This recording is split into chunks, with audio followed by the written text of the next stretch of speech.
Bien, buenas tardes. El día ha sido denso, es un poquito tarde y se va notando en que hay personas que ya han tenido que marcharse y, bueno, vamos a ver si conseguimos que esta última hora, este último ratito, en el que vamos a tratar de tener un debate sobre dos conceptos que hemos estado manejando continuamente a lo largo de todo el día de hoy, que han sido diseño y accesibilidad, pues resulta un poco sereno, tranquilo, para que nos vayamos a casa relajados y en el que todos aquellos que queráis pues podáis participar. Me presento brevemente, me llamo Díaz Aledo, soy periodista y agradezco al Imserso y al Ceapat que me hayan invitado a estar hoy aquí porque he aprendido un montón de cosas, incluso un montón de palabras que no había manejado antes y que preparando esta intervención, esta mesa y escuchando hoy, pues he incorporado a mi vocabulario, ¿no? Para centrar un poco el debate, hemos estado hablando, queremos poner en relación, ver cómo se casan y si se llevan bien y si es un matrimonio apacible el diseño y la accesibilidad. Hasta ahora, cuando hablábamos de diseño, nos parecía que habíamos llegado del diseño en estos términos, no del diseño de moda o de otro tipo de cosa, ¿no?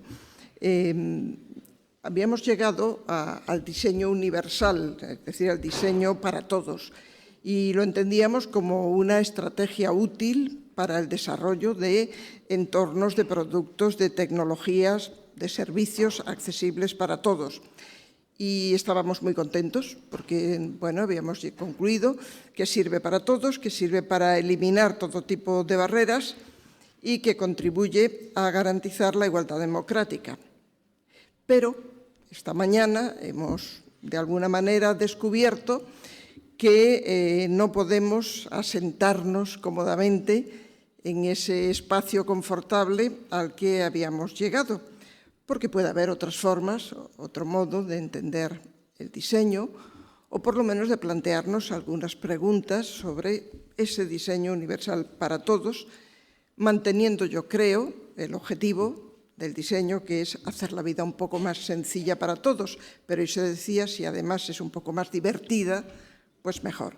Y en cuanto a la accesibilidad, pues también teníamos claro que es ese conjunto de criterios que permite que cualquier entorno, cualquier producto, cualquier servicio sea respetuoso con la diversidad humana, pero también sea seguro, saludable, funcional, comprensible, estético, en definitiva, que se trata de que cualquier ser humano, cualquiera que sea su condición física o sus facultades cognitivas, pueda usar una cosa, pueda disfrutar de un servicio, pueda hacer uso de una infraestructura. Y también hasta ahora pues, se le prestaba más atención a la accesibilidad desde el punto de vista de eliminación de otro tipo de barreras o a construir sin ellas. Pero aquí se nos ha convocado para pensar y para poner el foco sobre ese tipo de accesibilidad que normalmente está más olvidada, que es la accesibilidad cognitiva. De modo que lo que tenemos que hacer en este ratito es tratar de poner en relación estos dos conceptos, estos dos términos, el diseño y la accesibilidad.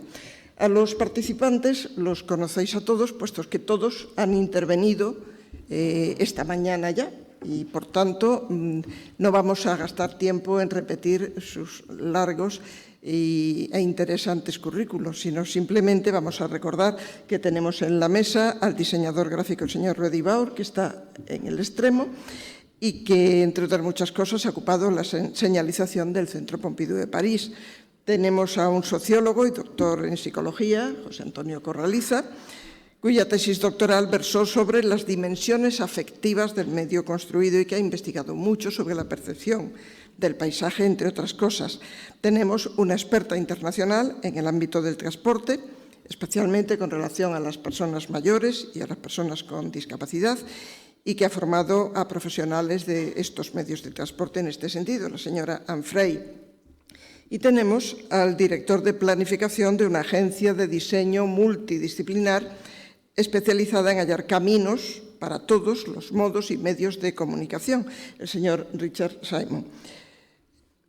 Él se dedica, según hemos oído esta mañana, al wayfinding, es decir, a esa palabra que podríamos traducir por buscar o encontrar el camino o algo similar, y que en diseño quizá podíamos traducir como señalización. Y sigue en contacto a través de Skype con nosotros el profesor de la Universidad de Calgary, Canadá, José, que también, pues tal vez intervenga un momentito, puesto que aún va a estar con nosotros. Todo ello con intérpretes de voz y con intérpretes de lengua de signos y con ustedes que quieren intervenir. Quiero decir, tenemos un panorama un poquito complejo. Es interesante que seamos todos lo más breves y concretos posibles en nuestras intervenciones para que pueda haber realmente debate. Y me gustaría empezar por el profesor Corraliza, porque a mí me gustó mucho una frase que hoy ha repetido y que yo ya conocía suya y de la que con él tendré que hablar en otro momento, que dice que primero las personas hacen las ciudades y luego las ciudades hacen a las personas. Pero esta mañana ha dicho pues, otras cosas que quizá convendría que las comentáramos o que nos las comentara aquí. Nos ha dicho, para entrar ya en el tema, que las señales facilitan la accesibilidad cognitiva, pero la legibilidad de esas señales debe empezar con el diseño. Y entonces usted decía que el diseño requiere una serie de cosas, simplicidad del trazado, etcétera, etcétera, etcétera. Según usted, el diseño estaría, digamos, al servicio de esa funcionalidad. ¿Sí? ¿Correcto? Sí, muchas gracias, Loler. Yo estoy completamente de acuerdo con eso. Yo creo que en la accesibilidad cognitiva debemos dar importancia al diseño del espacio. ¿Qué es lo que ocurre? Que también Loles planteaba hace un momento que hay una cierta oposición cuando introducía el tema entre diseño y accesibilidad. Y en relación con el diseño, es verdad que hay un doble código. Hay elementos del diseño, como hemos visto esta mañana, en los que se destaca su saliencia creativa, que destaquen como producto creativo. Muchas veces lo que se busca es el diseño como un recurso incluso para proporcionar imagen de marca a una institución, a un centro comercial, a un aeropuerto, pero no se tiene en cuenta cómo funciona en las personas. La última conferencia que acabamos de oír de la Universidad de Calgary muestra lo importante que es buscar también elementos que aporten funcionalidad a la estructura que diseñamos y evaluar los signos, los pictogramas, los elementos de orientación espacial desde el punto de vista funcional. Yo creo que es crucial tener en cuenta esta oposición. Este doble código lo vemos en relación con el diseño de elementos de navegación, lo vemos también en arquitectura, lo vemos en cine, lo vemos en música, lo vemos en artes plásticas. A veces lo que se busca es destacar en la selva de iconos, de imágenes en que se ha convertido nuestra sociedad. Y en relación con lo que planteaba Loles también, yo creo que es fundamental que asumamos que la navegación, que la exploración del entorno, en la exploración del entorno es muy importante elementos de lo que podemos llamar de iconicidad referencial, de hasta qué punto lo que vemos significa algo para nosotros. Muchos de los problemas neurológicos que acabamos de oír son pérdida de la capacidad de procesar información, pero sobre todo significan pérdida de la capacidad de conectar una cara o un signo con lo que esa cara significa. Y a mí me preocupa esto especialmente, sobre todo teniendo en cuenta una idea que ha salido esta mañana y que no hemos destacado, yo creo, suficientemente, que la planteó, creo, Ruedi, que fue la idea de, bueno, en mis palabras como psicólogo, él lo decía de otra manera, de la place identity, de la identidad del lugar. Yo creo que tenemos que darnos cuenta, él lo planteaba a partir de los cuadros, de que los lugares que tienen identidad es mucho más probable que proporcionen elementos sólidos de identidad a las personas. El señor Corraliza le ha atendido a Ruedi Baur y yo quiero añadir otro aspecto antes de darle la palabra. Me ha parecido entender, señor Baur, que usted decía sí pero no esta mañana. Usted decía sí al diseño universal, pero no del todo.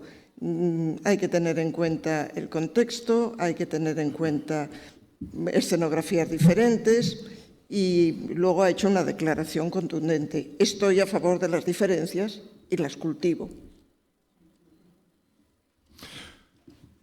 I say yes at functional design, and I think we don't have to make a distinction in between functional and spatial and functional and universal.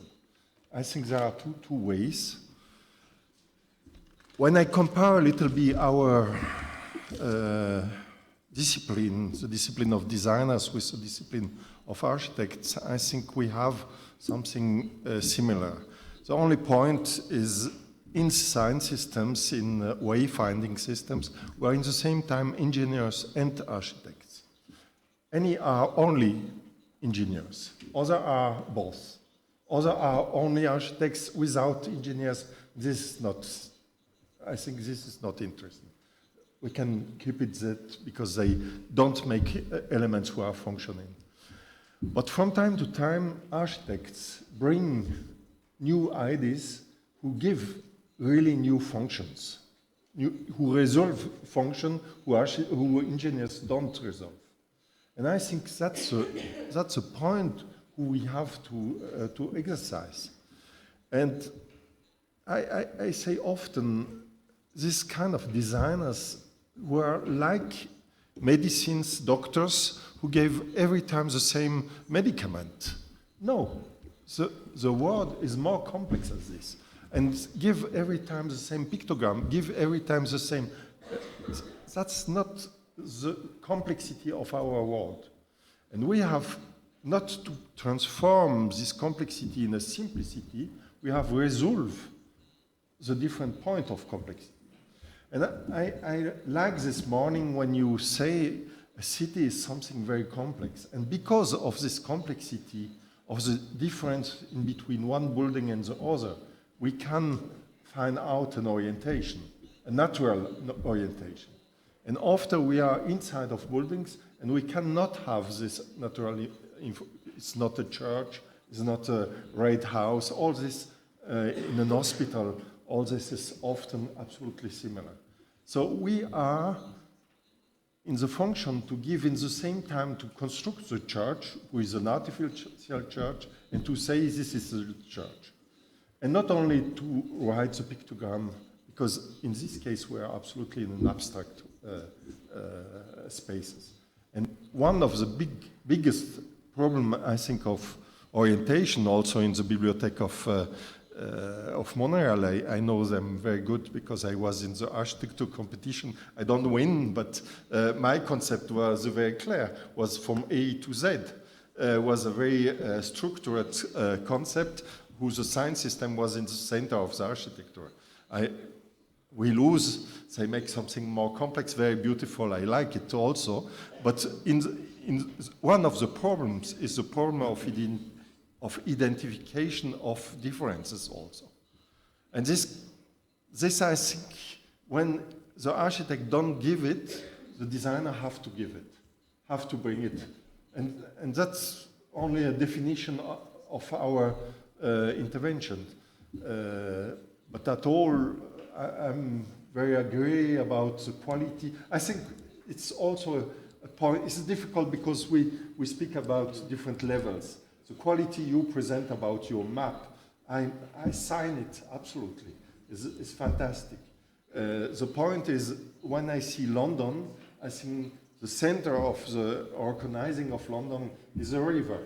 This gives a structure, and this you don't have in each country. So when you make a map of London, you have as first this river and then other element. When you make the map of Paris, in the moment it's very interesting because we change mental map. We go from the periphery to the Grand Paris, and it's absolutely a new mental map who introduce, but we have something who give the key of the element, and then we can make details who are in readability. But the key is special for each city, for each country. If you have you are in New York with the grid has a very, very big importance. So I think also when you make mapping is a contextual thing. That you have surely elements who are same time transversal, but elements who are absolutely different. And these elements who are different, we have to make on the top. I think that's absolutely right. We always talk about wayfinding as effectively it's the layer. It's a sticking plaster, and it's a sticking plaster over spaces that aren't working as well as they should. Spaces that have structural problems, infrastructural problems. And that sticking plaster is different depending on the context. And the context is the place and is the people. And it takes a real mix of skills to get to provide the right solutions. And graphic designers and information designers are just one of those sets of skills. Town planners, transport planners, engineers, architects, you know, sort of they're all part of providing their skills to get the right solution for cities. It's not just one answer for all places.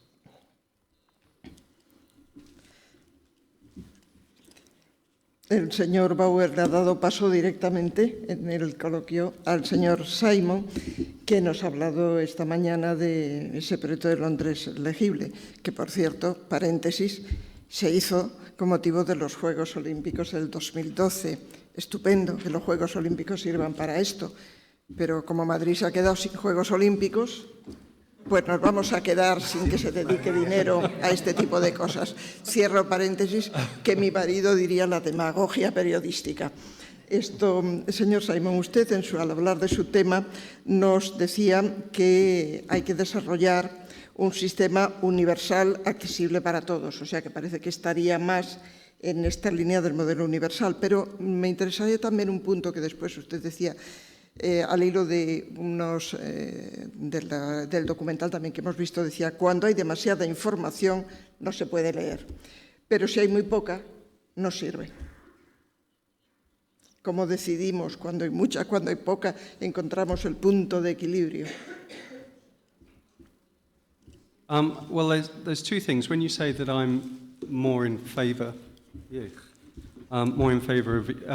kind of a universal model, I think it was just in the context of what we were trying to do for London. London, it projects itself quite rightly as, you know, one of the major global cities, and it required a definition of an international standard in order to communicate that. And therefore, there had to be a certain sense of neutrality about the design that while it reflected London's character as a city, it also appealed and respected an international situation. I think that where you have an opportunity to bring more of that local character through, and that you have that opportunity, the smaller scale that you go, and in particular working within buildings, absolutely that can come through. So the universality of it, the commonality of it, really was applying to the project in London. I think, what was the question that you mentioned? Sí, decía usted que cuando hay demasiada información... Yes, the balance. The information balance, well, in many respects it was down through trial and error. You know, I would love to say that the first design solutions that we came up with after speaking to people were perfect and everybody said, brilliant, this is the way forward. But that simply wasn't the case. What we had to do was we came up with a theoretical hierarchy of information because we realized we couldn't put every hotel every destination within a city, in particular one as complex as London, on a map, because it would just be overwhelming to people. So we produced a selection criteria which ruled out, which prevented a lot of land uses from appearing, and really just looked at the highest level of landmarks and destinations. Now that was then tested. We went out and we tested with different accessibility groups.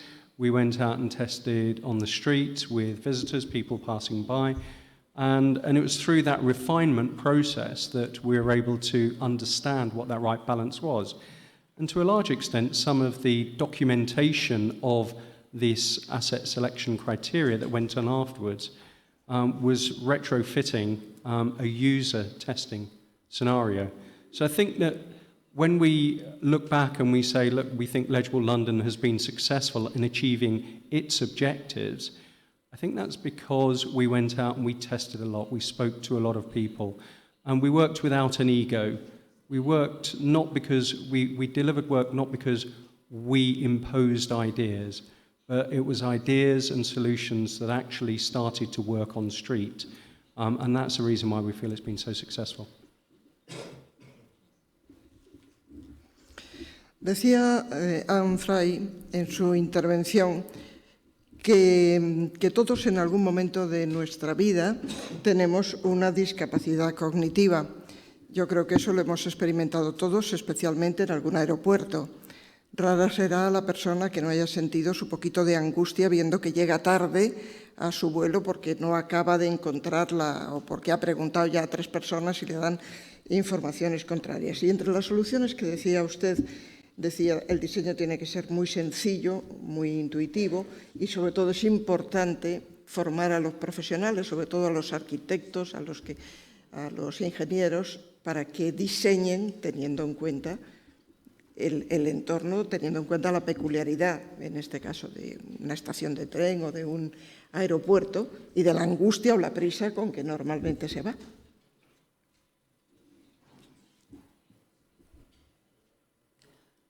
Yes, I think for me, training is absolutely essential because we perpetuate bad design and then we have to create signing to help overcome bad design, and so it rolls on.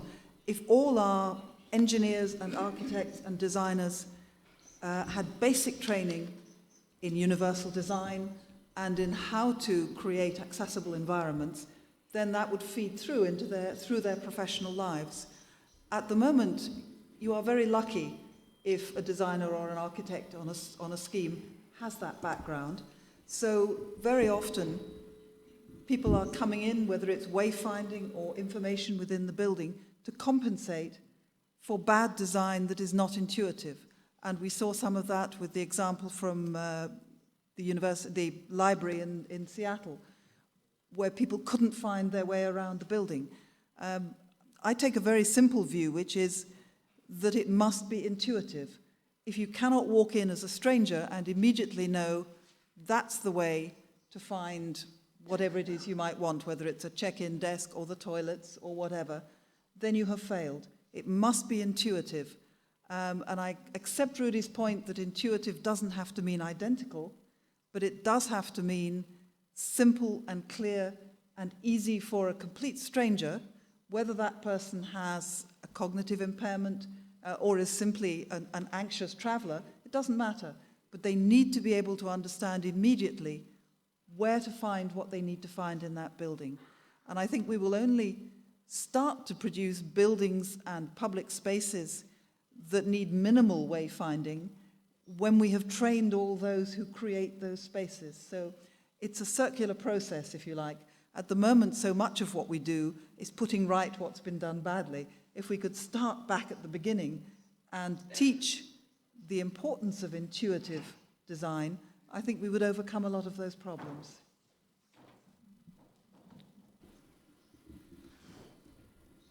O sea que, en su opinión, si diseñáramos bien desde el principio, nos ahorraríamos muchos problemas. Absolutely, and we would all get around a great deal more easily. I said this morning that most of our airports these days, for very good commercial reasons, are shopping malls with aeroplanes attached. But the complexity and size and difficulty of airports is created by the retail, that's driven by the retail need, not by the travel need. So finding my way through Madrid airport this morning was made much more difficult by having to weave through the duty-free shops and the cafes and the restaurants, and to find the signs that said way out, baggage reclaim. You were fighting among a mass of retail opportunities. And I think we all understand why those are there, but that too is in competition with the need for simplicity and an intuitive approach for those who simply want to catch their plane or get out and go home when they've arrived.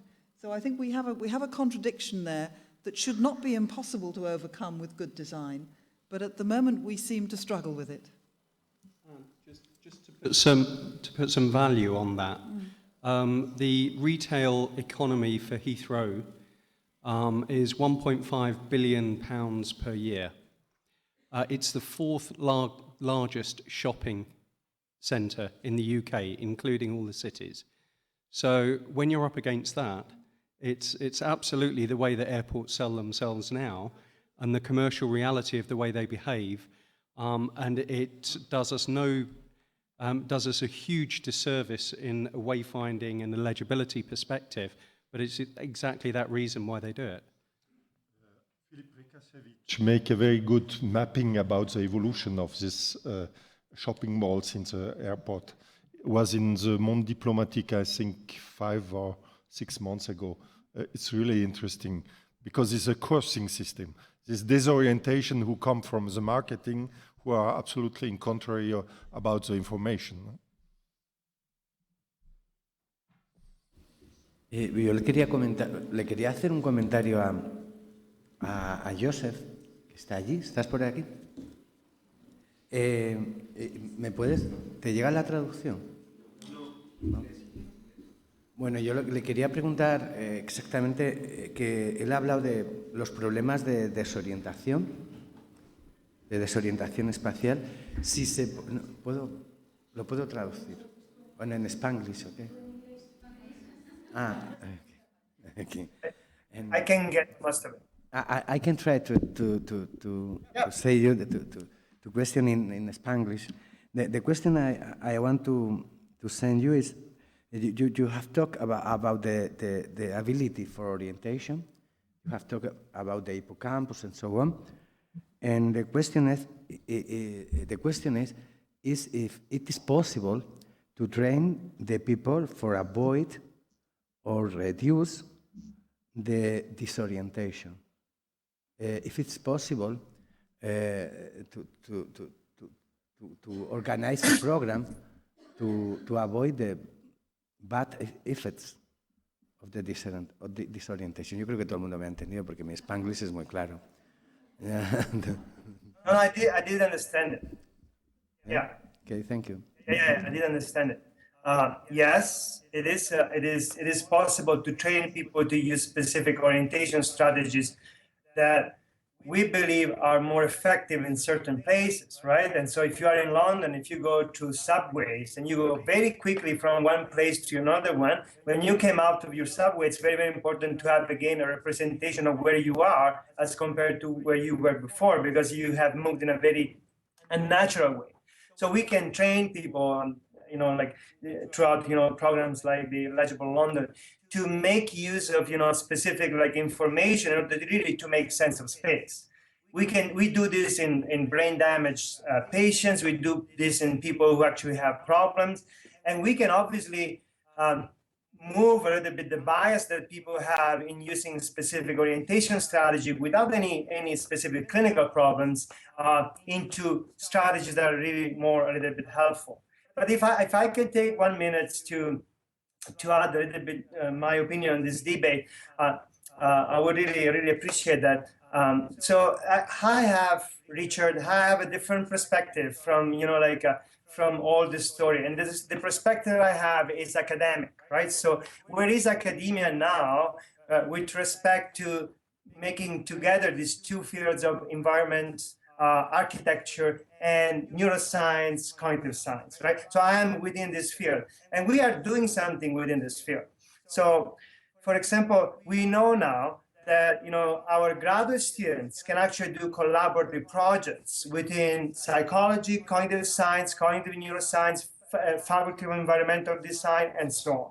So the reason why I'm mentioning this is that not right now, but probably 10 years from now, the architecture office, the team, will have people that who have been trained thinking about human behavior, brain, science, right?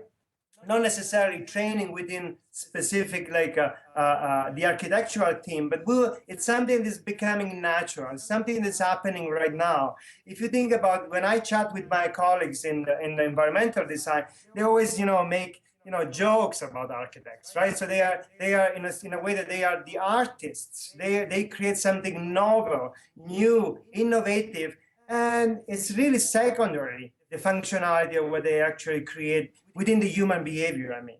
But this is a very old traditional way of perceiving the architect right now. Right now, if you go into like an architectural office, you see many people working together, trying to make sense of the functionality, who is interacting with the infrastructure, and so it's growing within your field, and it's definitely growing within academia, within our field. We actually combine different programs. So what is a little bit disappointing from my side sometimes is that, people into the business, not into academia, they're not actually stepping into academia to take advantage of it.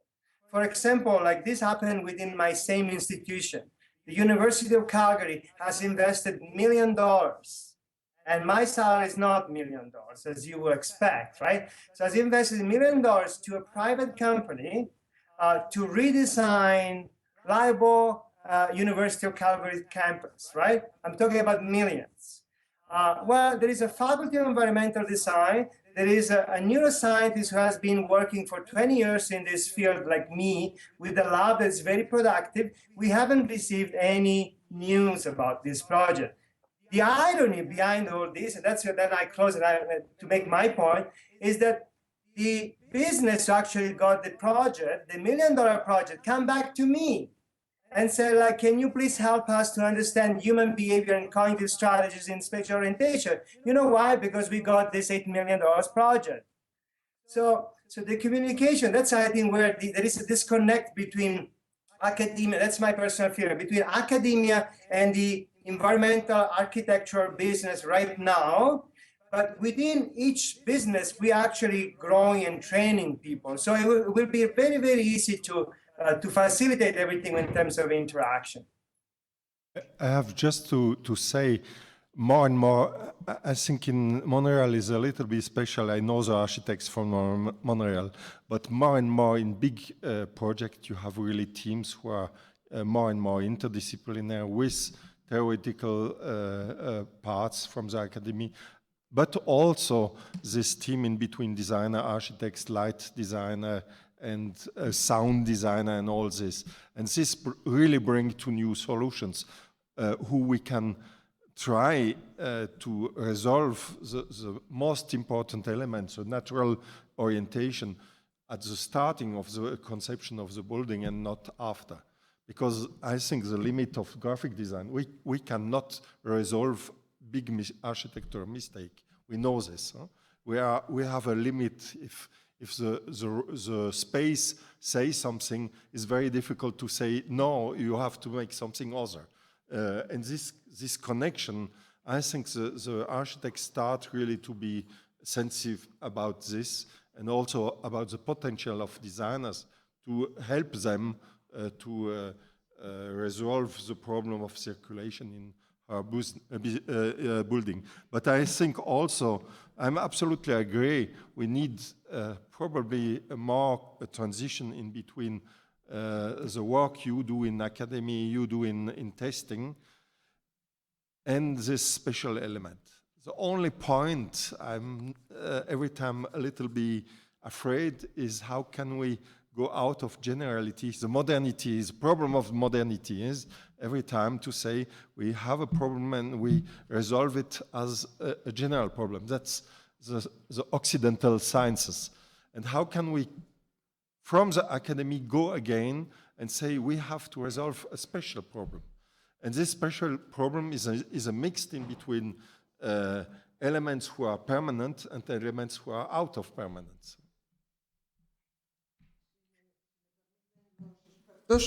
Quisiera saber si en la sala hay alguien que desea intervenir. Sí, aquí hay una mano. ¿Alguien más? 2, 3. Si os parece, hacemos las 3 intervenciones y después la persona de la mesa adecuada que responda y así ganamos un poquito de tiempo. Buenas tardes. Me llamo Esteban López, soy arquitecto. Entonces, me ha sorprendido mucho la aportación de todos porque hace muchísimo tiempo que en los grandes estudios de arquitectura hay gente de muchísimas disciplinas.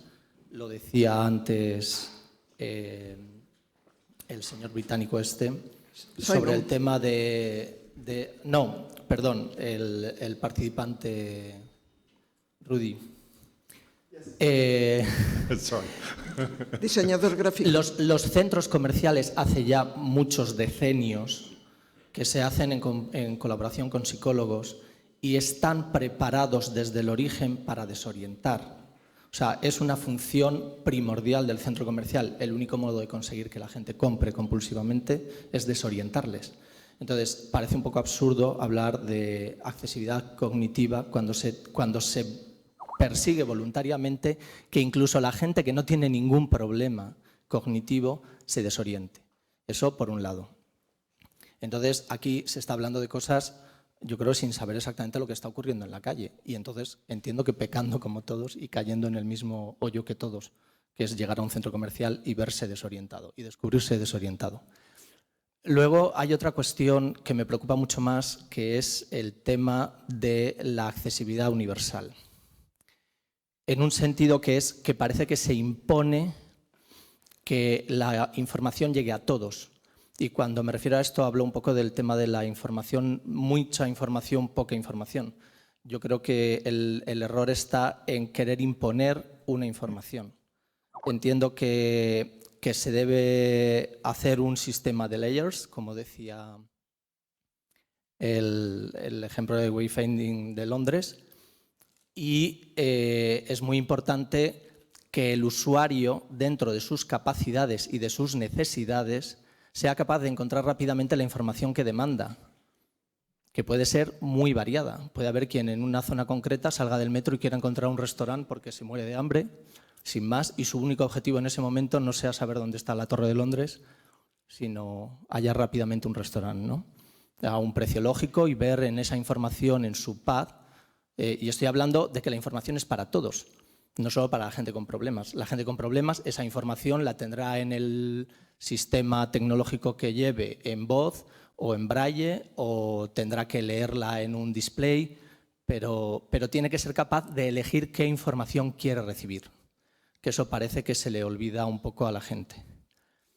Eso por otro lado. Los aeropuertos es un centro comercial junto con una estación de transporte, con lo cual tiene la gran pena de participar de la desorientación de un centro comercial y de la necesidad de orientación de un sitio en el que además si pierdes el avión has perdido un montón de dinero, que es una de las cosas que más estresa a la gente, ¿no? Y que por tanto nos convierte a todos en personas con problemas cognitivos. Todos llegamos estresados a un aeropuerto. Y luego hay otra cuestión que es la de la señaléctica. Se habla de una accesibilidad cognitiva para todos y de una señaléctica universal, pero al final la gente se olvida de que estamos generando protocolos que entendemos nosotros, los que los hemos generado. O sea, al final es un poco lo que decíamos de los señorines, el señorín y la señorina en la puerta del baño. Eso no significa baño para nadie. Hemos aprendido qué significa baño. Y si vienes de fuera y no lo has visto nunca, no sabes que eso es un baño. Ocurría hace tiempo en España con la C y la S en los baños. Aquello desapareció, porque solo los españolitos sabíamos que la C era para los caballeros y la S para las señoras. Ya no hay ninguna C ni ninguna S en ningún baño en España. Entonces esas cosas cambian y se adaptan por protocolos. Entonces, aquí tenemos unos ejemplos. ¿Quién entiende que el símbolo S es un pulsador de alarma? Y sobre todo, ¿cuánta gente que venga de fuera no sabe lo que es un pulsador de alarma? ¿De qué sirve el símbolo? ¿Y cuánta gente que está en esta sala es la primera vez que sabe que eso es un pulsador de alarma y para qué sirve? Y estamos hablando de todos españoles salvo la mesa. ¿Vale? Lo mismo digo de un extintor. En un momento de incendio, con el estrés que tiene todo el mundo encima, nadie va a coger un extintor, nadie va a saber cómo se usa. Tenemos un amigo arquitecto mayor que dice que las normativas de incendios cuentan con un elemento que no existe, que es el héroe. Entonces, es un poco eso. O sea, en un momento de estrés, toda la literatura en dibujitos que hay en el frente del extintor, que la podemos ver sobre el fondo rojo, hay un montón de dibujos blancos, no la lee nadie, ni el que más lee del mundo. ¿Vale? Entonces, yo creo que hay un problema con la señaléctica también añadido, que es la voluntad de que la gente lo lea. Cuando digo la voluntad, digo la esperanza de que la gente lo lea. Entonces, yo creo que la señaléctica tiene una utilidad, sobre todo en casos de evacuación, por ejemplo, en casos de emergencia.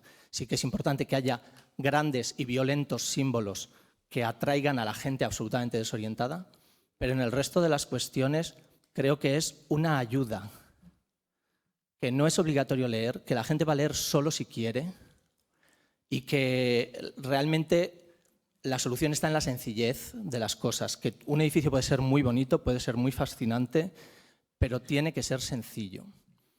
¿Okay? Y eso es lo que se ha perdido un poco. O sea, cosas como que el suelo no puede ser un espejo, ¿no?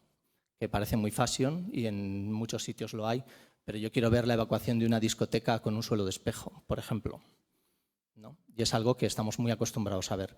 Entonces, creo que el problema, creo que hay poca colaboración real. O sea, aunque hay mucha colaboración para el mal, como le llamo yo, o sea, para hacer centros comerciales y cosas de estas, hay muy poca colaboración real para el bien, es decir, para que realmente la arquitectura atienda a las personas. Entonces, los que hacemos arquitectura nos guiamos por nuestro leal saber y entender y nuestra buena fe. Y sobre todo, he visto que aquí la gente habla de temas muy puntuales, salvo experiencias como el wayfinding de Londres o problemas muy concretos como los aeropuertos, pero cuando a un arquitecto le encargan un proyecto, por grande que sea, tiene un tiempo limitado. Aquí la gente, cuando se ha visto desbordada en sus experimentos, se va hacia problemas específicos, los resuelve o no los resuelve, como nos contaba Mercedes esta mañana, que llegaron a la conclusión de que por esa vía no llegaban a ningún sitio limpio o bueno.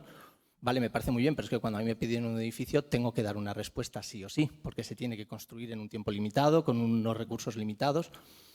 Entonces, se critica mucho a los arquitectos, pero muchas veces hacemos mucho más de lo que podríamos hacer, ¿no?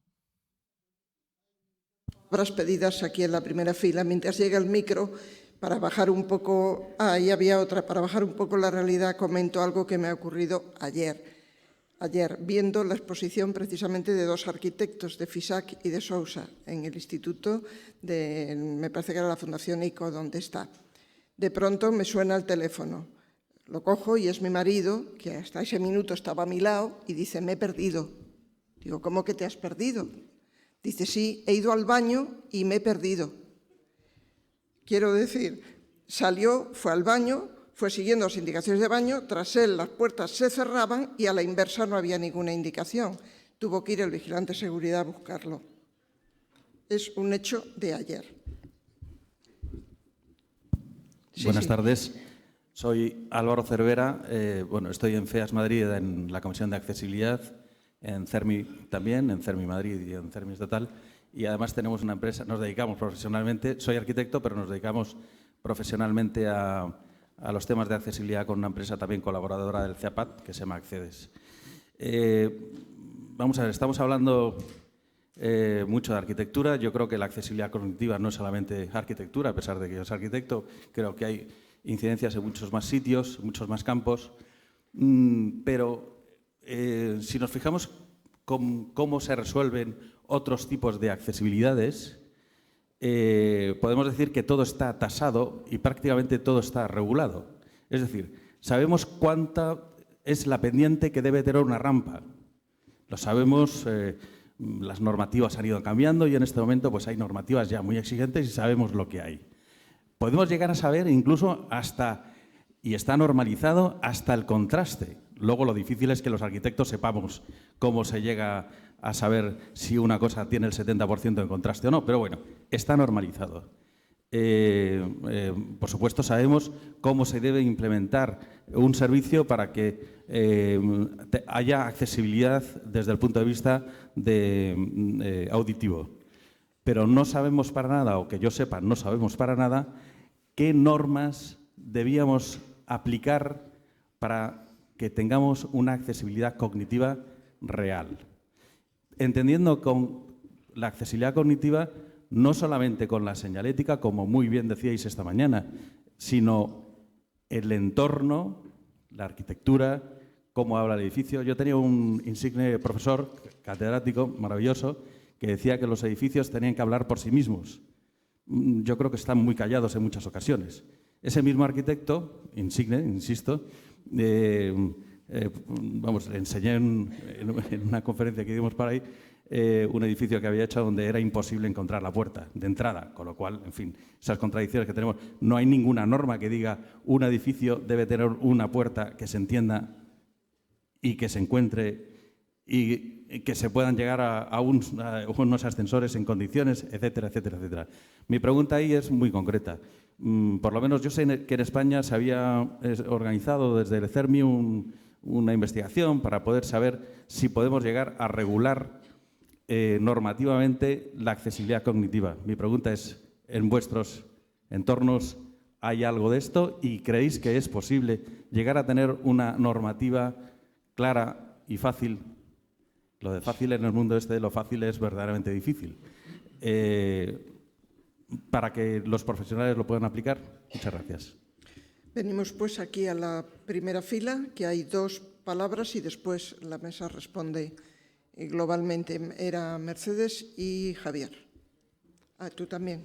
Voy a cambiar el orden de las preguntas que pensaba, vamos, las cuestiones, ¿no?, que pensaba plantear en el debate para reivindicar el derecho de poder pensar, investigar y corregir sin gran gasto, ni público ni privado, el ensayo y el error, porque creo que precisamente la reflexión que podemos hacer en el ámbito académico tiene esa gran ventaja, que los ensayos y los errores resultan gratis. A cambio, es verdad, tenemos mucho tiempo, ganamos mucho menos, es decir, no tenemos la presión o no tenemos ciertas presiones de tiempo, porque también las tenemos.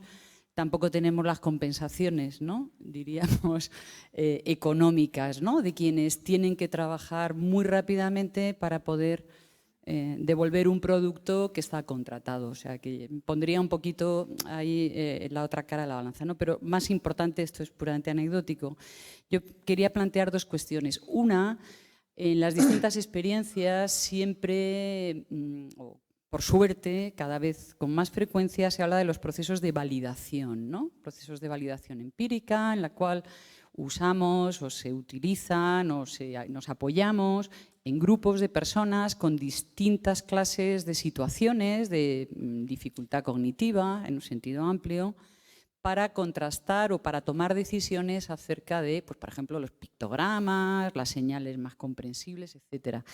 Y yo simplemente quería llamar la atención sobre que una buena validación tiene también sus reglas, ¿no? Es decir, que el modo en que presentamos la información en esos procesos, el modo, la modalidad de la respuesta que le pedimos a las personas, pues evidentemente inciden sobre el resultado. Si yo pretendo utilizar o estoy en un proceso de decisión sobre qué señales pueden ser más útiles para orientar la toma de decisión de qué camino seguir, eso tiene muy poco que ver con una tarea de validación, digo, por ejemplo, en el cual presento el icono fuera de contexto y pido una respuesta verbal. Quiero decir que a veces en los procesos mismos de validación pueden introducir un componente, vamos a decir, artefactual, extraño a la propia tarea, que pueden en ese sentido desorientarnos, o sea, darnos una información que quizá no es del todo, digamos, útil, ¿no? O válida, y si me permite la redundancia. Y en ese sentido retomaría algo que también se ha ido planteando todo el tiempo esta mañana, y es que la comprensión de cualquier señal diseñada por alguien o natural tiene un contexto y no se puede hacer o no es correcta, digamos, fuera de ese contexto y de esas expectativas, ¿no? Por tanto, que un edificio no tenga una puerta, bueno, es que la gente, si está en un edificio, va a buscar una puerta, y la gente, si está en un centro comercial, va a buscar ciertas cosas diferentes a las que uno va a buscar en un aeropuerto, porque la funcionalidad es diferente. Entonces, también en los procesos de validación creo que tendríamos que probar, ¿no?, a cómo se usan o cómo de comprensibles resultan los ítems concretos que tratamos de validar en diferentes contextos, para que sean realmente transversales a los contextos, o al revés, para que sean específicos de los contextos. Pero me parece que esos procesos de validación tendríamos que en algún momento quizá también ponerles un ojo. Y luego una pregunta muy concreta acerca de si los ponentes de la mesa, me gustaría saber su opinión acerca de una cuestión muy concreta. Hemos hablado aquí de cómo mucha información o cómo muchos entornos acumulan información que en realidad tiene una jerarquía de importancia diferente, ¿no? Y se ha comentado la importancia de priorizar de algún modo esa información, esos mensajes. Pero mi pregunta tiene que ver con algo que también salió esta mañana con lo de la información en 5 lenguas, ¿no?, en el metro, y es sobre la simultaneidad de formatos para la misma información que está en un nivel, el que sea, de la jerarquía. Estamos aquí, comentábamos antes un poco anecdóticamente, ¿no? Tenemos la imagen de los signos, la imagen, o sea, el sonido, la traducción simultánea ahí por escrito y la traducción simultánea oral. Ahora mismo estamos teniendo 5 vías de acceso a la misma información. Y yo creo que hay un supuesto implícito, y es que el poner a disposición simultáneamente en varios formatos una misma información siempre es facilitador. Me suena a veces, con todos mis respetos, a otra forma de ensayo y error. Pon de todo y que cada cual coja, use y aproveche lo que mejor pueda. Pero me gustaría saber, como criterio de diseño, si hay, digamos, o si tenéis, ¿no?, alguna propuesta o alguna sugerencia de cuáles serían, digamos, los límites o las ventajas reales de esa simultaneidad que puede dar lugar a una situación paradójica, ¿no? Y es que en tantos formatos distintos simultáneamente se me presenta la misma información que igualmente se me hace ilegible, me mete un ruido, puesto que no domino todos los formatos. Entonces, querría saber la opinión de la mesa acerca de ese problema en el diseño. Gracias. ¿Tú ibas a intervenir, Cristina? ¿No? ¿Pasa? Pues Javier. Javier, y después damos la palabra a la mesa. Sí, una cuestión, en principio, para José Antonio Corraliza. Me gustaría saber tu opinión sobre... tú eres experto en el conocimiento de cómo operan las personas en las ciudades y la construcción de ciudades. ¿En qué medida podríamos aprovechar también para ese conocimiento el cómo se opera en comunidades rurales más pequeñitas? Es decir, si el conocimiento de comunidades pequeñas nos puede ayudar también a entender y hacer más amigable y alimentar mejor el bienestar en las ciudades grandes. Y en ese sentido, la siguiente pregunta, especialmente quizá para ti, Richard, sería si en el estudio que hicisteis para preguntar a las personas sobre cómo manejarse en Londres, también tuvisteis en cuenta la opinión no solo de personas individuales, individuos sueltos, sino también las comunidades de los barrios, los grupos, los agentes los colectivos de barrios o zonas que son los que mejor conocen la realidad y de los que quizá también pueden dar. En esta mañana decía cómo el uso de comunidades empoderadas para ser agentes en la construcción de la viabilidad, de la accesibilidad de su entorno. Pues, Cristina. Yo tenía una pregunta muy sencilla, pero no tan sencilla de responder, me imagino, para la mesa, y es, estamos en una jornada de accesibilidad cognitiva y quería preguntar a la mesa qué opina del símbolo de accesibilidad, del SIA, que representa a una persona en silla de ruedas. Pues terminadas por el momento al menos las preguntas de la sala, por ejemplo, Frye podría comenzar dando su opinión, su respuesta a lo que se ha dicho. Thank you. It's quite a challenge. Let me be very brief. The first points made by Señor López on architecture and the design of malls. Absolutely, I accept that we are all being tricked in a shopping mall into spending much more than we wanted. And in a sense, we go in at our own risk. But I think it is quite different in an airport where I go to catch a plane, and that same principle of disorientation should be applied seems to me quite absurd, because you are distracting people from the main purpose of being in that environment. We've had the discussion about the retail, the power of the retail industry, but it still seems to me that there ought to be very clear rules in transport environments, in public buildings, where the shopping experience is incidental and the main purpose is something else, that you have very clear signage that enables you to bypass that. Maybe that's naive, but I believe strongly that that's the way to do it. Señor López also mentioned universal accessibility and imposing layers in systems, and that the user should be able to make their own judgments. And I think there is a lot to be said about that, but we need to remember that for many people, moving about public space, the transport system, is a frightening experience. They're not comfortable, they're not confident. The more information overload you give them, the less they are able to make clear decisions and judgments and to move with confidence. And I think underneath all of this, we need to keep remembering the aging of our populations. Look at the demographic trends in Spain as in everywhere else in the Western world. And as we get older, we find it more difficult to assimilate complex information and to move confidently and swiftly. So we need to be designing with that older population in mind. Otherwise, we will start to find that older people are no longer able to go out independently because they've lost the confidence to do so.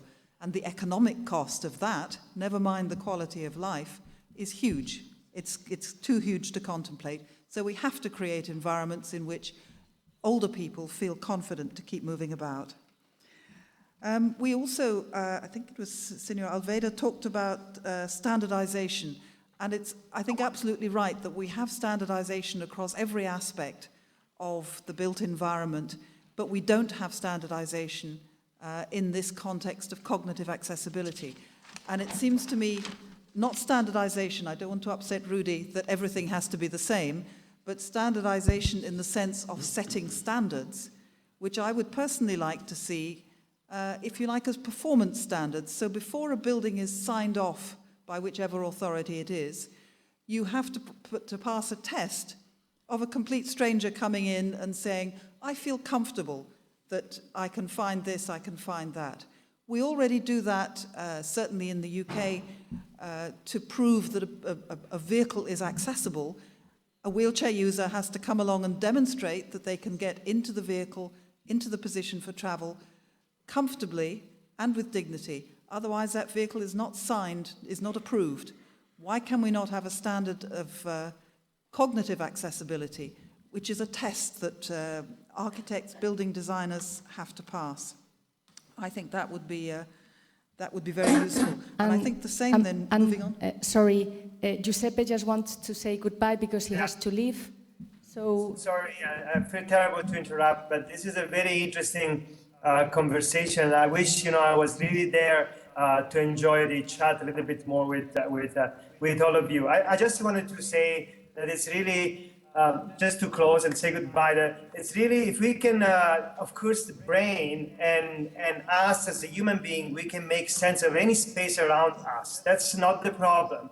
But projects like ones in London are very, very important because they want to reach everyone. And that's where the difference is. So if you have, if you can make a difference and a very small number of people are getting lost, that's absolutely where we are going, because absolutely that's the most respectful way to create and to modify the environment around us. So, I'll just say thank you very much and I will bother you. I'm often in London, Paris, so I will bother the guests there at the table with an email for a drink as soon as I am there. thank you. Thank you very much.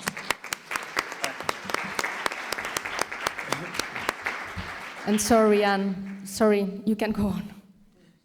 Tiene la palabra Okay. Frye, está para Sorry, terminar. let me just finish very briefly. Mercedes talked about empirical validation. And it seems to me, again, that links in a way with the creation of a standard or a norm, that we need to be able to validate that cognitive accessibility has been achieved. And the way to do that is through the very simple things that have been talked about, in terms of are the kind of people who need to use that facility able to do so with confidence and without getting stressed and without getting lost. So I think we can bring it down to quite a simple level, which is always helpful when you're talking about standardization and imposing norms.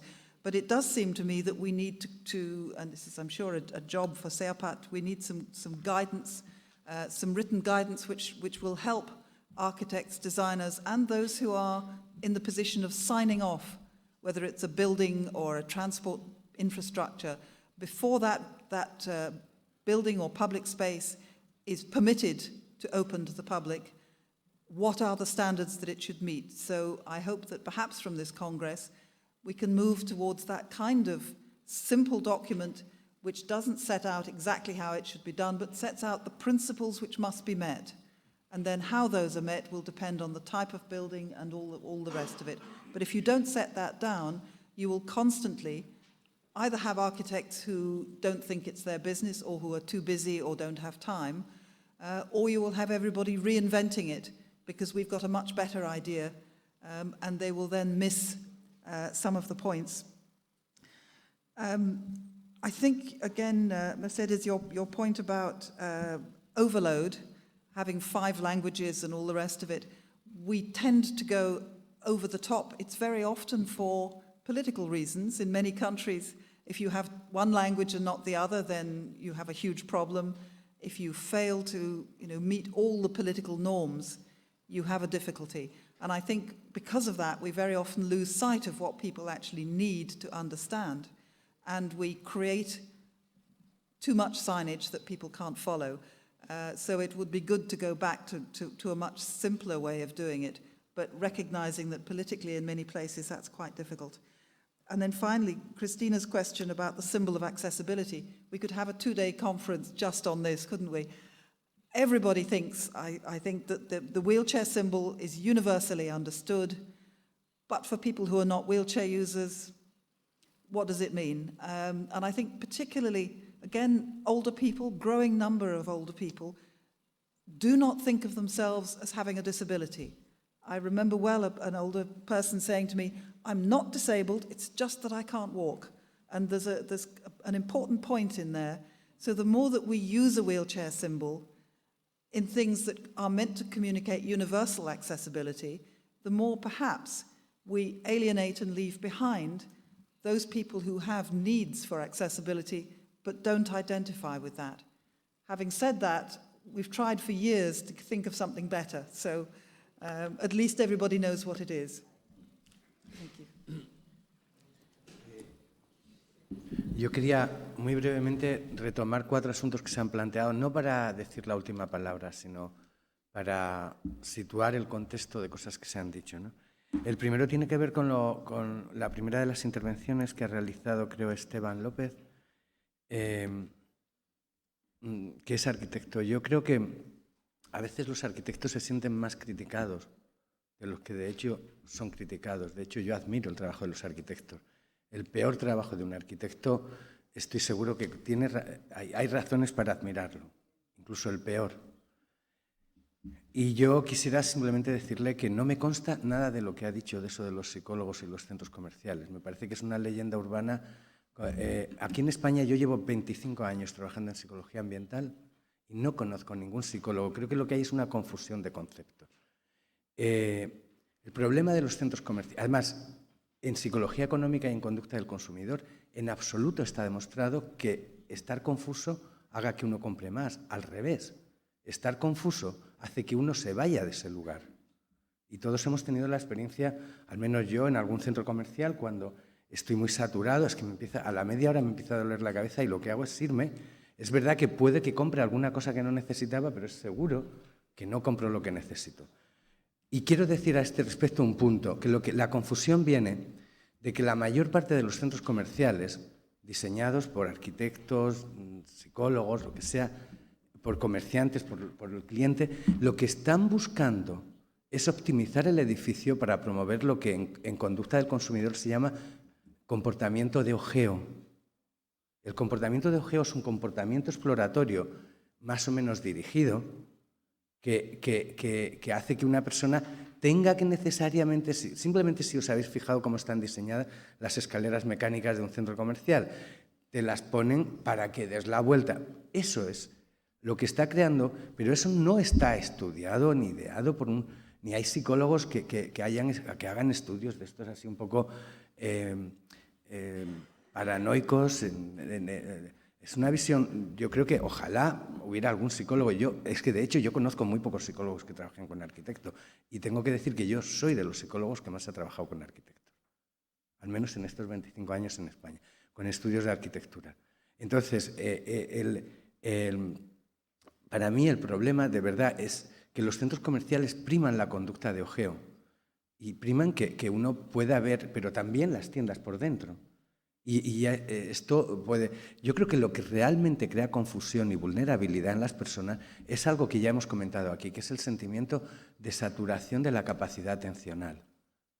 Es decir, lo que se llama, técnicamente hablando en psicología ambiental, sobrecarga informativa. Entonces, eso sí que crea sentimiento de vulnerabilidad, pero la confusión, y yo he puesto el ejemplo esta mañana del centro de la Vaguada, no sé si lo recordáis.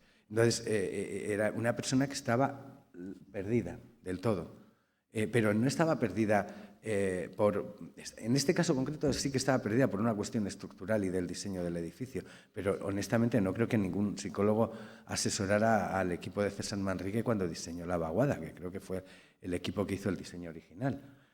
Pero me interesa mucho. Yo lo que quiero con esto es expresar el enorme valor que tiene y atrevimiento que tiene un arquitecto. Es verdad que les pagan más que a nosotros, aunque ahora no es precisamente el momento en el que, no sé si habéis sabido que hace poco ha salido el listado de empresas que en proporción a las que existían más han cerrado en la crisis, y son los estudios de arquitectura, creo recordar, el primer sector que ha perdido en proporción. Segundo comentario, tiene que ver con las... Hay otras cosas que ha dicho Esteban que me interesan, pero no quiero alargarme. El segundo comentario, las normas estandarizadas para aplicar accesibilidad cognitiva. Yo creo que me sumo a la respuesta que ha dado antes Ann sobre esto. Solo quiero añadir una cosa vinculándolo a un comentario que ha planteado Mercedes Beninchón. Cuando yo esta mañana planteaba el decálogo, supongo que no lo recordaréis porque ya estamos todos saturados de información, del decálogo para evaluar el potencial, la capacidad exploradora de los espacios urbanos, yo no lo planteaba como un criterio para diseñar espacios. Lo que lo planteaba era porque creo que es muy importante evaluar todos los proyectos de accesibilidad cognitiva antes. No es suficiente con que yo haga un diseño y se lo lleve a mi compañera o a mi abuela o a la vecina que me encuentro en la... ¿Qué le parece? No, yo creo que hay procedimientos y es muy importante hacer una preevaluación de estos trabajos.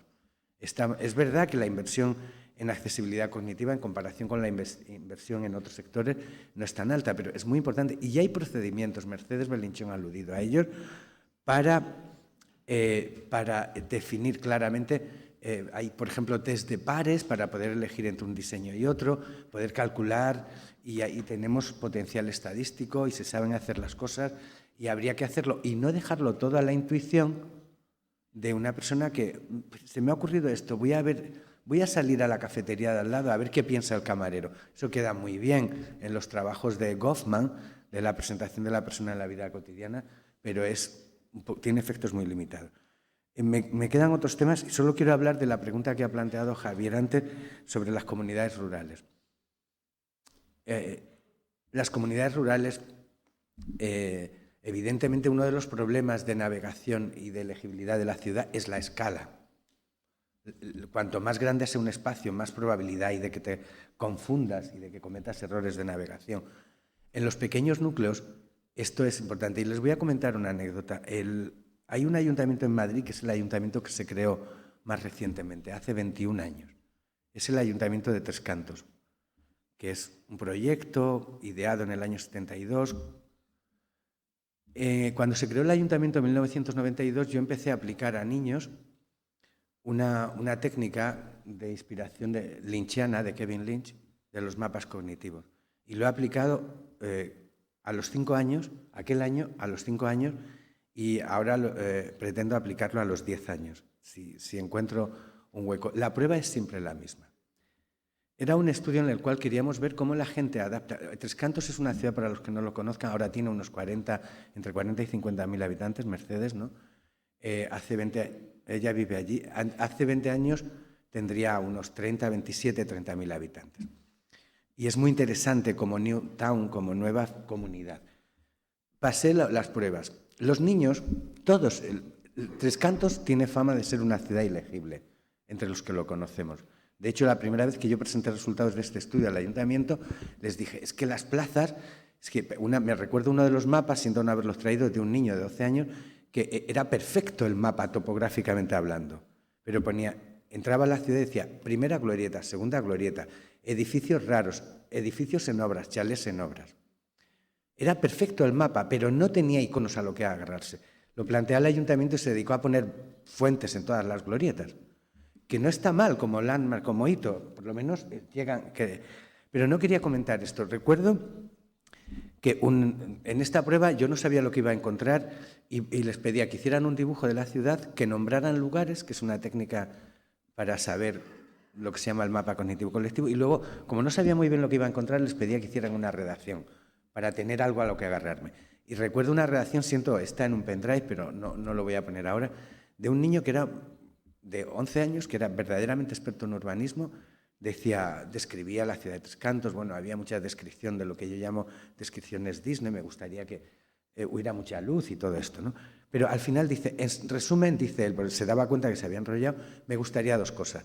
Un enorme y gran centro comercial, y esto es una necesidad de todos los equipamientos nuevos, donde pudiéramos jugar y hubiera billares y todo esto, y a continuación decía, y una iglesia típica, como la de Santiago de Compostela, ponía él como ejemplo, para que no hubiera duda. Es lo que estaba buscando, lo que estaba reivindicando son los 2 elementos básicos de un espacio pequeño, que es equipamiento para no aburrirme. La pena es que el equipamiento para no aburrirse sea el centro comercial, pero eso ya es otra cuestión, ¿no? Equipamiento para no aburrirse y un emblema que dé identidad al lugar y me permita a mí construir la identidad del lugar. Ya hablaremos de más cosas, pero hasta aquí quería decir. No, siento haberme extendido. Yes, just going to be brief on this matter. I think there was a lot of issues, good points raised. I think that with respect to shopping malls, clearly everybody has their own opinion, but there is a definition of something called the Gruen point, which was named after an American architect of shopping malls. And it's the point at which a shopper goes into a mall and forgets why they've gone in there. So if there are architects that are deliberately trying to confuse shoppers, I think it's unsurprising. Their primary function is to get people to spend more money, and clearly without confusing them, but let's say, presenting them with opportunities to browse. So I think that that's the function of them. So I don't think we should be surprised, and I think it's one consideration why shopping malls don't always look for the best solutions in terms of wayfinding. I think another point in terms of that covers both the issues about generating protocols, but also the issue to do with simultaneous formats and multiple languages, is that this is the development of parallel projects such as the development of personal tools. People need to be given access to information in the way that they want it. Now, whether this is digital, print, or alternative means, this is what should be supplied. You don't have to put every single format of information in every different media. So I think it's personal tools are certainly a key point on that. And then finally, in terms of did we get communities, do we get communities involved in understanding how they navigate and also the legibility that they, or their perceived legibility of their environments and cities? Absolutely. You know, it's critical that we get people involved. We get them involved on a number of different levels, asking them how they perceive their city.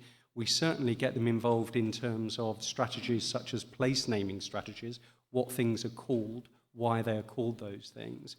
And it also comes back to the issue about protocols. This is that, you know, it's the reason why designs have to be tested by the audience that is going to use them. Otherwise, it's an imposition of design, and we always must fight against that. Yeah, I'm not really other mean. I'm absolutely agree about this validity of a project. I think it's very, very important. Often when we have a very complex project in the moment, we make provisory sign systems. We make sign system for 6 months with paper or cheap solution, with tests, and we look at the reactions of communities, of persons, and what I will say on this, in a complex building, in a hospital, when many persons speak together in the same time, many persons need information, but also diffuse information, the complexity of sign system is very high. So I'm agree about this validity, but I'm not so agree about standardization, because standardization is a way to say it's an easy problem. We resolve it with 2 laws and 3 elements. I think it's very more interesting to say, architects, you have to work with other specialists, and this specialist can bring her competence, and we work together, and we have to find out this very difficult element who change every time. I work from time to time really with academical testing. In Vienna, it's you have this the cognitive university is very strong, so the clients say you have to test it. I must say, one of the tests they say it's very good, no problem like this, was at the end a mistake. So the point in between, and that's a little bit what you say, the point in between the testing out of context and the context is so high, so large, that it's not possible every time to say, yes, you can read this element, yes, you can, that's not enough. The point is very more about the light, about the succession of elements, about the connection in between the information and the space, about what says the space at all. So that's a very difficult element, and I think the only test we really can do is on the place. So we have to accept the prototyping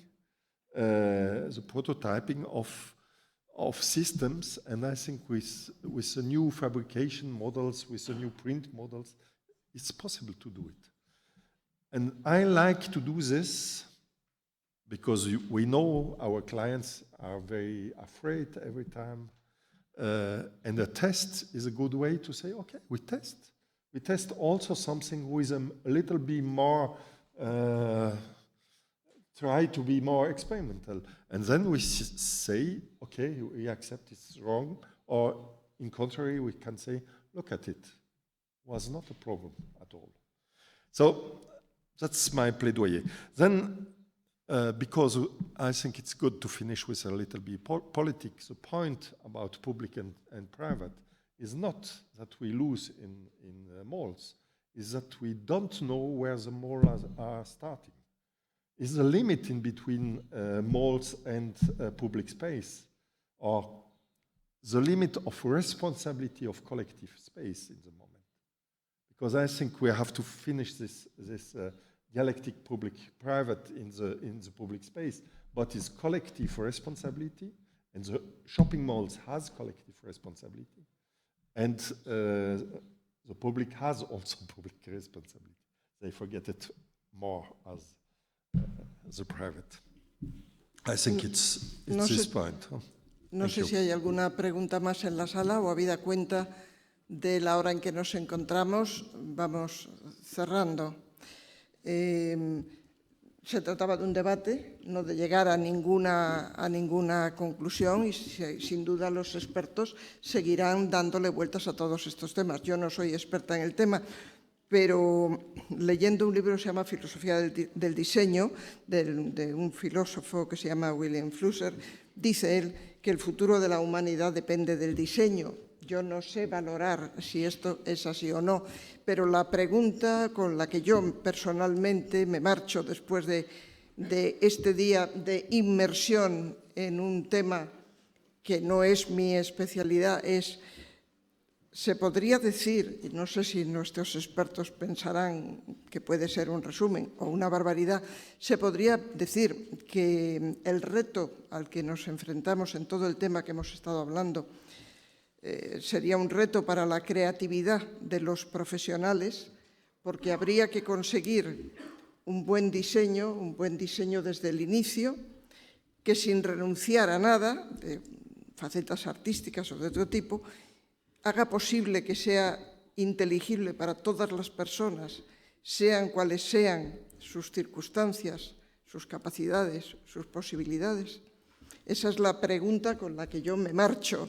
No sé con qué pregunta se van ustedes y no sé si nuestros expertos pensarán que esto podría servir un poco de final, de resumen de lo que hemos aquí hablado. En todo caso, si alguno de ustedes quiere añadir alguna cosa que le parezca interesante decir y que no hayamos acertado a preguntar, pues es su ocasión. Y si no, pues nos vamos todos a casa. ¿Alguien quiere decir algo, no? Pues buenas tardes y buen trabajo mañana.